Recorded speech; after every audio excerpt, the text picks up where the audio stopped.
നിങ്ങളുടെ കുടുംബത്തിന്റെ കഥ എനിക്ക് കേൾക്കണം. അയ്യേ, ഇവിടെ കൊച്ചു പിള്ളേരൊക്കെ ഉള്ളതല്ലേ, അവരുടെയൊക്കെ മുമ്പ് വെച്ച് വേണ്ട പങ്ക. ഗുരു, ഇവരുടെ ഫാമിലി ഹിസ്റ്ററി എനിക്കറിയണം.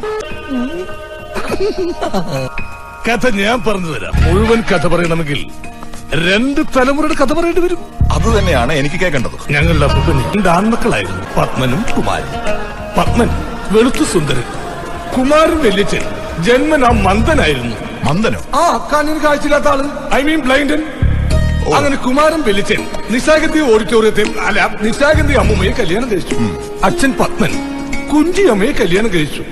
കുഞ്ചിയമ്മക്ക് 5 മക്കളായിരുന്നല്ലോ. 5ാമനോന് കുഞ്ചു ഞാനായിരുന്നു. കുമാരൻ വലിയച്ഛനെ 101 മക്കൾ.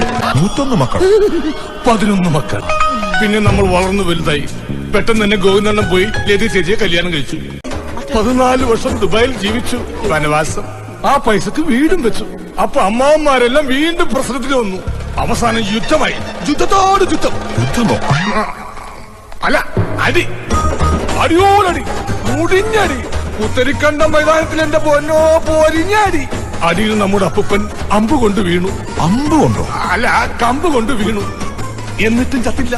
18 ദിവസം അപ്പൂപ്പൻ ശരശയ്യയിലോ? അല്ല, ICU. അവിടെ കിടന്ന അപ്പൂപ്പൻ അടിക്ക് നേതൃത്വം നൽകി. പക്ഷേ നമ്മൾ വിജയിച്ചു. അങ്ങനെ ഈ വീട് സ്ഥലവും നമുക്ക് സ്വന്തമായി.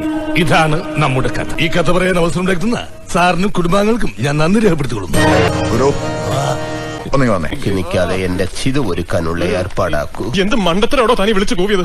ഈ രാജ്യത്ത് മഹാഭാരതം മണ്ടത്തരമാണെന്ന് പറയുന്നത് നിങ്ങൾ മാത്രമായിരിക്കും. തന്നോട് ആരോടോ മഹാഭാരതത്തിന്റെ കഥ പറയാൻ? ചെമ്മീന്റെ കഥ പറയാം. രാഷ്ട്രഭാരത സംസ്കാരത്തെ പുച്ഛിക്കരുത്.